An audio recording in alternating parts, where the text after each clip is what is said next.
네, 디스크 탈출증, 세대를 넘나들며 국민 질환으로 자리 잡고 있습니다. 간단한 치료로 나을 통증을 방치해서 병을 키우고 있는 건 아닌지 점검이 필요한 시점인데요. 건강 365에서 함께 짚어보겠습니다. 우리나라 허리병 환자 이중으로 늘고 있습니다. 초고령화 영향을 받는 동시에 환자 평균 연령은 5년이나 더 어려졌는데요. 엎친 데 덮친 척추 질환. 그 가운데서도 제일 시급한 건 역시 디스크 탈출증입니다. 노년층 및 젊은 층에서 척추 위생이 잘 지켜지지 않기 때문인 것 같습니다. 같은 자세로 오래 앉아 있는 경우에 스트레칭 없이 구부정한 자세로 오래 있는 경우 디스크 손상이 촉진되기도 합니다. 걷는 일이 줄어드는 등 척추 위생이 부정적인 상황이 많아지면서 디스크 탈출증 환자가 늘어난 것으로 보입니다. 디스크 탈출증 초기에는 통증이 심하지 않아서 휴식과 보존 치료에 반응을 보입니다.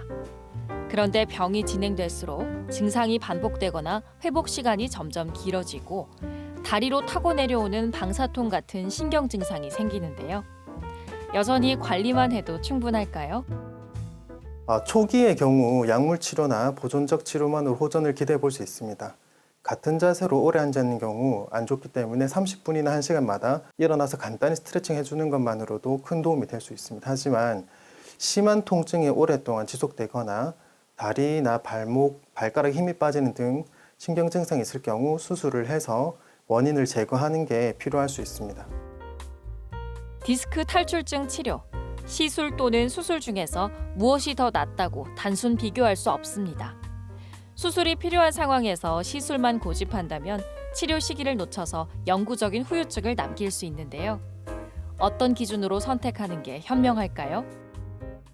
초기에는 주사 치료 등 비수술적 치료를 적극적으로 시행해 볼 수 있습니다. 하지만 하지 근력 저하 등 신경학적 증상이 악화될 경우 또는 한두 달 이상 심한 통증이 지속될 경우 수술적 치료로 원인을 제거하는 게 좋습니다. 양방향 내시경 수술은 회복이 빨라서 일상생활에 즉시 복귀가 가능합니다.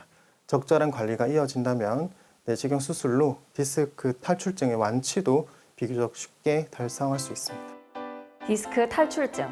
일상에서 허리가 받는 부담부터 줄여보시죠. 50분 앉아 있었다면 10분 정도는 일어나 스트레칭하고 무거운 물건을 들 때는 허리 대신 하체에 힘을 실어야 합니다. 또 가슴을 활짝 편 자세로 허리를 바로 세우면 중심 근육을 키우는 데 도움이 됩니다. 건강 365였습니다.